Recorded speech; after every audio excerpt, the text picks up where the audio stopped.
Long story short, we met at Club 82, 1974. He was a runaway from Chicago who was also doing a lot of drugs and was a prostitute. We hit it off right from the start.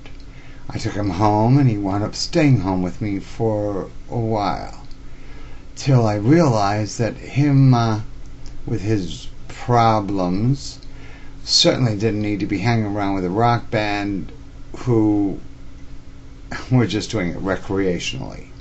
So I got the money together and I shipped his ass back to Chicago, and hoped he would get it together. Well, it didn't work for a long time. But then one day he wound up in a situation that was so down and out, he said, you know what, I gotta get it together. I hadn't talked to this dude in almost 30 years. When Tim got sick, someone sent me a link to a website about Another Pretty Face, my band. It's like some .blog, blah, blah, blah, who knows what. And I went there and I saw this guy's name from Chicago.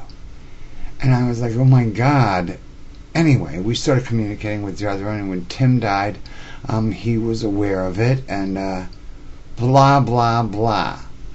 We got back together, he and I. We met maybe 3 years ago. He came in for Christmas, New Year's holiday, and we had a great time.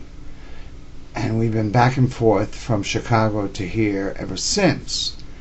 Okay, great. He flew in for the reunion concert of Another Pretty Face in May. So he flew into New York. We had like 5 days together. It was great. I was doing 2 concerts, so I was a little obsessed about that stuff, but otherwise we had a great time. Okay, fine. He flies back to Chicago. Great. Little communication, because I thought we were secure in each other's feelings for each other, and we don't have to be, like grabbing each other's asses every fucking day. I mean, I'm 56, he's 51, we're not like needy children. So I sent him a note the day before I left for Europe, which was the 20th of June, right? And I just said, going to Europe, we'll always have access to email, blah, blah, blah, blah, blah. Come home from Europe, nothing from him. Fine, no problem. I'm not a needy bitch. So I sent him a note. I said, hey, I'm heading out to New York, going to be there for a couple of days. Always have access to email. I'll talk to you later. Fine. I get home from New York. Nothing. A couple of days after I got home, we're talking like the 8th of July, he sends me a note.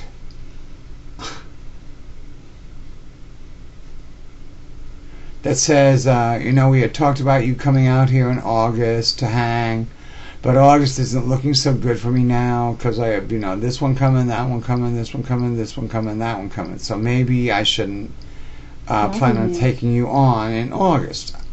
I'm reading through it. I'm like, yeah, okay, fine. I know he has a lot of relatives and whatever.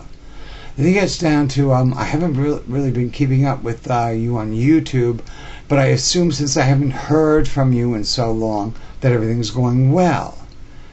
And he said, the reason I use this email address is because this email subject is because it's the last time I heard from you when you were looking for a place to shack up on your Mideast tour of YouTube. And it finished off with, don't respond to this, your words don't mean anything to me anymore. Damn. Whatever his name was. And I was flabbergasted, you guys, man.